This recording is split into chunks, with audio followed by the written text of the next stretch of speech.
حماتي بتعزم سلايفة عندي من غير ما تعرفني، ولما انا زعلت منها واعترضت واتكلمت معاها اتقمصت مني وسابت لي البيت ومشت وما رضتش حتى هي كمان تاكل.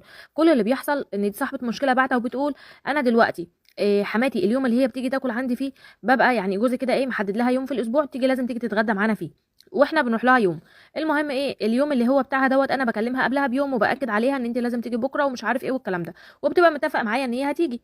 بس للاسف كل مره تيجي انا ببقى عامله الاكل بقى على قدي انا وجوزي وعيالي وحماتي، يعني مزوده المناب بتاعي انا وجوزي مناب كمان علشان حماتي ما بقاش عامله اكل كتير قوي لان هي اكلتها مش كتيره.